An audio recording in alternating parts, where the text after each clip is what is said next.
छत्तीसगढ़ प्रदेश यानी रत्न गर्भा धरती, जहां लौह अयस्क, गौण खनिज सहित अनेक प्रकार के प्राकृतिक संपदाओं का अकुत खजाना है। यहाँ साल वृक्षों वाले वन आच्छादित हैं। इनके मध्य से गुजरते वक्त आड़े तिरछे काले और सफेद लाइनिंग उकेरे हुए डामर के निर्मित मार्ग मानो हरितिमा प्राकृतिक वातावरण के मध्य किसी काले चित्तीदार सर्पिणी के लहरा कर गुजरने का एहसास कराता है। गगनचुंबी पर्वतमाला के ऐसा मनोहरी दृश्य छत्तीसगढ़ प्रदेश के गरियाबंद वन मंडल क्षेत्र के अंतर्गत ग्राम परसूली परिक्षेत्र में परिलक्षित होता है, जहां हजारों वर्ष से सीना ताने साल वृक्षों के वृहद पैमाने पर विस्तृत वन क्षेत्र अपने वैभवशाली इतिहास के गौरव गाथा के साक्ष्य बने हुए हैं। समूचा साल वनों से आच्छादित गरियाबंद वन मंडल के सब डिवीजन फिंगेश्वर के अंतर्गत आने वाले ग्राम परसूली को मानो ईश्वर ने विशेष अवसर निकालकर प्रकृति की हरितिमा चादर का आशीर्वाद उड़ाकर स्वर्ग सदृश निर्माण के उद्देश्य से क्षेत्र की संरचना किया और अपनी इस विरासत के संरक्षण, संवर्धन, सुरक्षा, रखरखाव हेतु ऐसे सेवादारों को दायित्व सौंपा जो उसकी प्राकृतिक संरचना का मान सम्मान रखे, उसके विस्तार में अपना अमूल्य जीवन न्यौछावर कर दे। नियति के द्वारा चयनित व्यक्तित्वों में ऐसे कई बांके सुरमाओं ने हजारों वर्षों से कथित साल वृक्षों में अटे पड़े वन क्षेत्र के संरक्षण, संवर्धन में अपना गरिमामयी सेवा काल व्यतीत कर खुद का नाम इतिहास के पन्नों में दर्ज कराकर अतीत के गर्त को गुम हो गए। परंतु आज भी साल वृक्षों का यह वन क्षेत्र अपने स्थान पर किसी चट्टान की भांति खड़ा मुस्कुरा रहा है। वर्तमान में ग्राम परसूली के ऐतिहासिक साल वृक्षों वाले कथित वन क्षेत्र की सुरक्षा का दायित्व कर्तव्यनिष्ठ, निडर, जुझारू प्रवृत्ति के धनी व्यक्ति परिक्षेत्राधिकारी श्री अशोक कुमार भट्ट को मिला है, जो विगत 25 वर्षों से गरियाबंद वन मंडल के अंतर्गत फिंगेश्वर सब डिवीजन में अपनी लंबी सेवाएं दे रहे हैं और पूरी निष्ठा, चाक चौबंद के साथ वन मंडल गरियाबंद के ग्राम सड़क परसूली के इस साल वृक्ष वाले वनों के मध्य वनवासियों, वन आदिवासियों के सामाजिक आर्थिक सुदृढ़ता के उत्थान में सेतु बने, उनके आत्मनिर्भरता, स्वावलंबी बनने का मार्ग प्रशस्त कर रहे हैं। आइए मिलते हैं सब डिवीजन फिंगेश्वर के ग्राम परसूली परिक्षेत्राधिकारी श्री अशोक कुमार भट्ट से, जो वन क्षेत्र के विस्तार, उनके संरक्षण के साथ साथ स्थानीय ग्रामीणों के रोजगार सृजन में शासन के विभिन्न जन कल्याणकारी योजनाओं के माध्यम से उन्हें विकास की मुख्य धारा से जोड़ने का प्रयास कर रहे हैं। हाँ साहब, ये बतलाएंगे हम यहाँ पर जो बैठे हैं ये कौन सी जगह है और यहाँ पर किस चीज़ का यानी उत्पाद होता है? ये हमारा वन परिक्षेत्र परसूली के अंतर्गत स्थायी रोपणी है, परसूली है। यहाँ पर हम अभी इस वक्त बैठे हुए हैं। मैं यहाँ वन परिक्षेत्र अधिकारी अशोक कुमार भट्ट आपके साथ हूँ। ये आप जो देख रहे हैं हमारे चारों तरफ, ये हमारा एक पौधा तैयारी करने का सेंटर है। यहाँ पर हम विगत वर्ष से वर्षों से पौधों की तैयारी कर रहे हैं। पिछले साल हम लगभग 2 लाख पौधों की तैयारी मनरेगा की योजना के तहत किए थे। तो ये पौधे कहाँ पर दिए गए सर?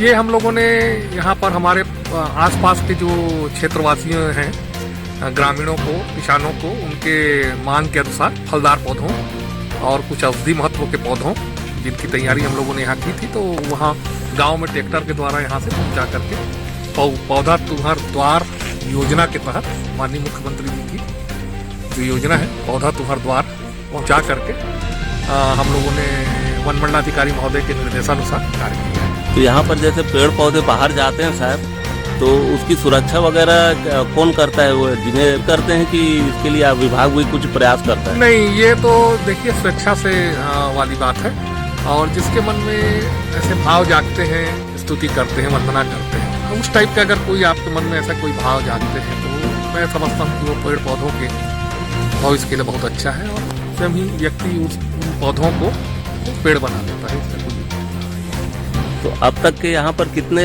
ग्राम में पौधे वितरित किए गए हैं? हमारे यहाँ के आसपास के लगभग 20 से 25 ग्रामों में, हाट बाजारों में जा करके हमारे स्टाफ और हम लोग वाहनों के द्वारा पौधों का वितरण किए हैं। उसका हमारे पास में रिकॉर्ड है। 1.5 लाख पौधे यहाँ से वितरण किए हैं। इसमें सिंचाई वगैरह की क्या व्यवस्था है? यहाँ पर मैनुअल सिंचाई होती है और यहाँ पर हमारे पास में 2 पंप हैं बोर है जिससे पानी अपग्रेड करते हैं, और ये नालियों के द्वारा इस टाइप से जो हमारे पास में कच्ची नालियां हैं।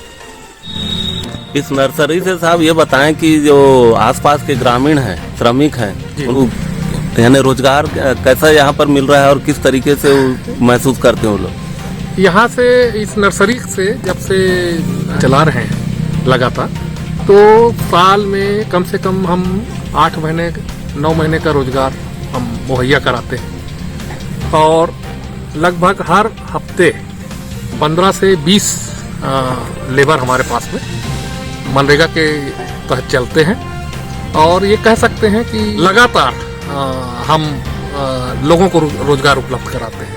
तो इससे ग्रामीण वर्ग खुश है सर?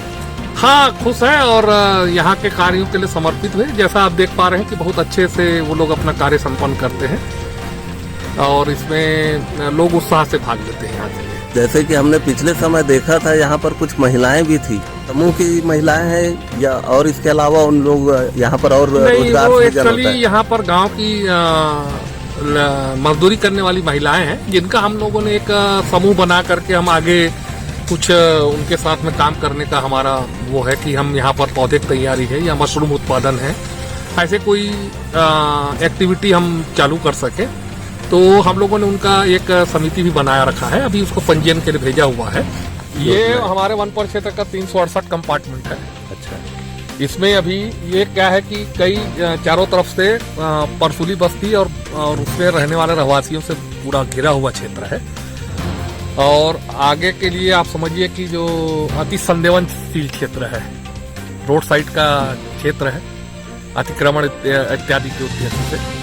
तो इन सब चीजों को दृष्टिगत रखते हुए, और बहुत अच्छा सागौन साल का प्राकृतिक साल का जंगल है दोनों तरफ आप देख रहे हैं, तो इस क्षेत्र को हमने राष्ट्रीय रोजगार गारंटी योजना के तहत हमारे वन मंडलाधिकारी महोदय के प्रवास दौरान मिले निर्देशानुसार एक प्लानिंग की गई कि गौठान क्षेत्र को हम अब अपने जो आवर्ती चराई क्षेत्र है हमारा परसुली का, जो हमारे वन कक्ष क्रमांक 368 में है, उसके चारों तरफ की जमीनों को ऐसे जो छोटे छोटे टुकड़ों में है, इनको चिन्हित करके मनरेगा के तहत इसमें पशु अवरोधक खंती बना करके इसमें जैसे सतावर है, टिकुर है, और कंधा है, ये सारी जो छोटी जो जो बड़े वृक्षों के नीचे ठंडे क्षेत्रों में हो जाने वाली कवर, फॉरेस्ट कवर क्षेत्रों में हो जाने वाली ग्राउंड फाना की इन औषधीय पौधों महत्व के पौधों को इसमें रोपित करना है, और इन औषधि महत्व के पौधों को उसके बाद में इनका जब संग्रहण का समय आएगा तो इनको संग्रहण करना है, इससे बीज भी उत्पादन करना है, और संग्रहण करना। महिला स्व सहायता समूह है, उनको इसके साथ में जोड़ करके आगे निकट भविष्य में हम एक मल्टी एक्टिविटी क्षेत्र बना के अपने आवर्ती चराई क्षेत्र को बना करके उसको उत्थान करने का माननीय वन मंडलाधिकारी महोदय का, हमारे जो प्रदेश के माननीय मुख्यमंत्री जी की जो बहुत बड़ी एक ग्राम अर्थव्यवस्था से लेकर के सामाजिक बढ़ावा देने के लिए जो गौठान योजना है उसके तहत हम लोग यहाँ पर ये जो गड्ढे खोदे गए हैं ये किस लिए किए गए हैं साहब? ये जो सामने आपको दिख रहा है ये पशु अवरोधक खंती है। आप ऐसे देखेंगे तो इसमें एक कंटिन्यू जो आप देख रहे हैं इसमें बीच में ब्लॉक्स हैं, तो हम जल संरक्षण के उद्देश्य से इसको हमने तैयार करा है कि पानी जब आएगा तो टैंकों में बहुत दिन तक के सुरक्षित रहेगा। इसमें उसके साथ में हमने उसका कार्यक्रम शासन की जो सबसे बड़ी योजना है ग्रामीण क्षेत्रों के लिए गौठान योजना के तहत, इसमें हमारा वन कक्ष क्रमांक 368 का 1.20 हेक्टेयर का एरिया ये आवर्ती चराई क्षेत्र डेवलपमेंट के लिए हम लोगों ने लिया है। शासन के निर्देशानुसार यहाँ पंचायत विभाग के साथ चलते हुए यहाँ पर वर्मी कंपोस्ट के आप देख रहे हैं स्ट्रक्चर बने हुए, वर्मी कंपोस्ट है, यहाँ पर गोबर खाद की खरीदी होती है, वर्मी कंपोस्ट बनता है, और ये सोलार प्लेट्स लगे हुए हैं, यहाँ पर वो बोर किया गया है, छोटा सा डबरी बना हुआ है यहाँ पर। वाइस इसको भी और डेवलपमेंट का आवश्यकता है, इसको डेवलप करके इसमें काली मिट्टी का पटान करके इसमें फिश मछली उत्पादन का कार्य भी गौठान के द्वारा कराएंगे। इसके पीछे आप देख रहे हैं सामने के वो जो झोपड़ियों के पीछे में 3 हेक्टेयर का जो क्षेत्र है उसमें महिला समूहों के द्वारा ही क्षेत्र हम लोगों ने उसका प्रस्तावित किया है अवधिरोपण के लिए क्षेत्र, जो कि ये गौठान के किनारे किनारे, रोड के किनारे किनारे यहाँ तक के।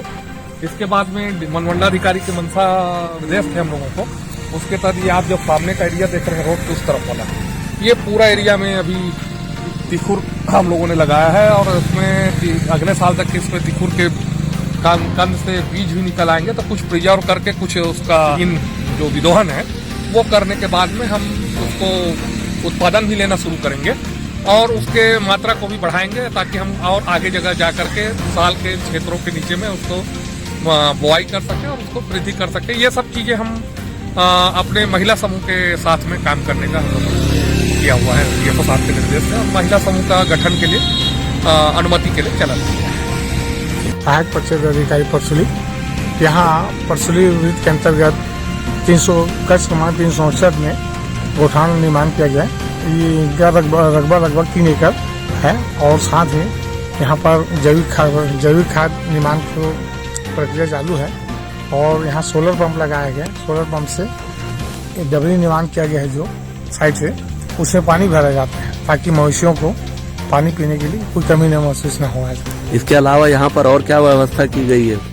आपको जैविक खाद निर्माण करते हैं वो बना हुआ है, उसके साइड से और आयुर्वेदिक पौधे तैयार करने की योजना है, वो भी तैयारी पूर्ण हो चुकी है। परसुली परिक्षेत्राधिकारी श्री भट्ट की मंशा हमेशा जियो और जीने दो की तर्ज पर निर्भर रहा है। वे वनों के संरक्षण, संवर्धन और विस्तार के साथ ग्रामीणों को रोजगार उपलब्ध कराना उनकी प्राथमिकता रही है, जिसे परसुली वन क्षेत्र में आसानी से देखा जा सकता है। इसी के साथ हम आपसे विदा लेते हैं। नमस्कार, जय जोहार, जय छत्तीसगढ़।